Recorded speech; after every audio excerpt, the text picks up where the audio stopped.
अब आपकी श्रद्धा और सेहत से जुड़ी एक खबर। हरिद्वार में कुंभ की शुरुआत हो गई है। भक्ति और श्रद्धा का यह समागम 1 महीने तक चलेगा और इसमें देश दुनिया से हजारों लाखों लोग आएंगे।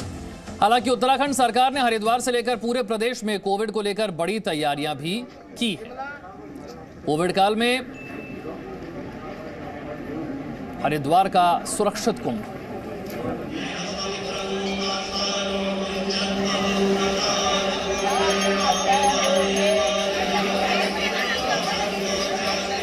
धर्म नगरी हरिद्वार में रौनक इन दिनों बढ़ी हुई है, क्योंकि हरिद्वार में कुंभ मेले की शुरुआत हो गई है।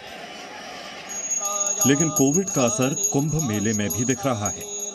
मेला अधिकारी और आईजी ने खुद ब्रह्म कुंड पर पूजा अर्चना और दुग्धाभिषेक कर मेले की औपचारिक शुरुआत की। श्रद्धा के इस महासंगम में देश विदेश के हजारों लाखों लोग पहुंच रहे हैं। तीर्थ नगरी हरिद्वार में आज से कुंभ मेले की शुरुआत हो गई है। 1 महीने तक चलने वाले कुंभ मेले को लेकर जहां पुलिस प्रशासन ने सुरक्षा के पुख्ता इंतजाम करने का दावा किया है, वहीं लगातार श्रद्धालुओं का देश और विदेश से आने का सिलसिला शुरू हो गया है। सरकार ने कोविड-19 के तहत गंगा स्नान करने के लिए दिशा निर्देश जारी किया है। कुंभ में आगे भी गंगा तट पर स्नान, दान, पूजा अर्चना करने वालों की जबरदस्त भीड़ लगने का अनुमान है। और कोविड काल में यही भीड़ प्रशासन के लिए सबसे बड़ी चुनौती होगी। हालांकि मेला अधिकारी कहते हैं कि श्रद्धालुओं की सेहत की सुरक्षा के लिए पर्याप्त इंतजाम किया गया है।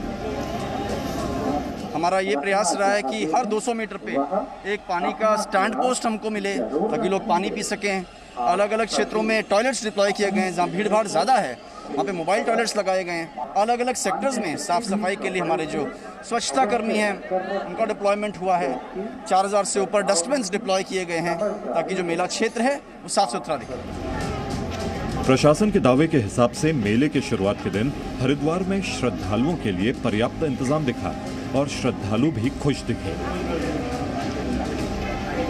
यहाँ पर प्रबंध तो बहुत अच्छा किया है सरकार ने। बहुत नियमों का पालन हो रहा है, तो स्नान करने में सुविधा रही। जो स्नान लगाया आज कुंभ मेले में बहुत ही आनंद हो रहा है। बहुत बढ़िया लगा, बहुत अच्छा लगा। पुलिस इंतजामों की बात की जाए तो मेला क्षेत्र में घुसने के लिए 9 चेक पोस्ट बने हैं, जहां से होकर ही कोई कुंभ मेले में जा सकता है। कुंभ मेले में आ रहे श्रद्धालुओं के लिए प्रशासन ने कुछ खास दिशा निर्देश तय कर रखे हैं, जिसमें मेले में जाने वाले के पास या तो 72 घंटे पुराना RT-PCR नेगेटिव टेस्ट रिपोर्ट होना जरूरी है या फिर कोविड वैक्सीनेशन प्रमाण पत्र होना जरूरी है। जिनके पास ये दोनों दस्तावेज नहीं है, उनके लिए राज्य की सीमा में ही रैपिड एंटीजन टेस्ट का इंतजाम भी है। उत्तराखंड में यह सावधानी इसलिए भी जरूरी है क्योंकि पिछले 2 दिनों में संक्रमण 2 गुने से अधिक हो गया है। 31 मार्च को राज्य में 293 नए संक्रमित मिले थे और इस तरह उत्तराखंड में 1 लाख से अधिक लोग संक्रमित हो चुके हैं। यही वजह है कि सरकार अब राज्य की सरहद पर ही चौकन्नी हो गई है। कोरोना संक्रमण के बढ़ते मामलों के बीच आज से राज्य की सीमाओं पर सख्ती और ज्यादा बढ़ा दी गई है। राज्य सरकार पूरे एहतियात बरत रही है कि किसी भी तरीके से राज्य इसकी चपेट में ना आए और ये कोशिशें की जा रही हैं कि दूसरे राज्यों से जो भी यात्री उत्तराखंड आ रहे हैं उनकी बाकायदा जांच की जाए और सीमाओं पर इसी तरीके से उनकी जांच की जा रही है। जिस तरह देहरादून की सरहद पर बाहर से आ रहे लोगों को लेकर सतर्कता बरती जा रही है, उसी तरह से राज्य के सभी बॉर्डर पर जांच के इंतजाम है। जो लोग अपना टेस्ट करा के आ रहे हैं, चाहे RT-PCR हो चाहे रैपिड एंटीजन है, जो लेके आ रहे हैं उनका कोई जांच नहीं होती। उनको रिपोर्ट दे करके उनको यहाँ से रवाना कर दिया जाता है।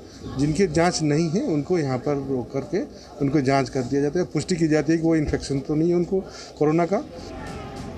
सरकार ने तैयारी की है, प्रशासन चुस्ती के साथ डटा है, लेकिन आखिरी जवाबदेही जनता की ही है, जिसमें हर जगह लापरवाही दिख रही है। लोग ना तो सख्ती से मास्क लगाने की सावधानी का पालन कर रहे हैं और ना ही 2 गज की दूरी का ख्याल रखा जा रहा है। अगर ऐसे ही चलता रहा तो कोरोना के संक्रमण पर लगाम लगाना मुश्किल हो सकता है। हरिद्वार से रामानुज के साथ कुलदीप नेगी, जी मीडिया, देहरादून। एक छोटा सा break. Presenting B News app available on Google Play and App Store. Download it now.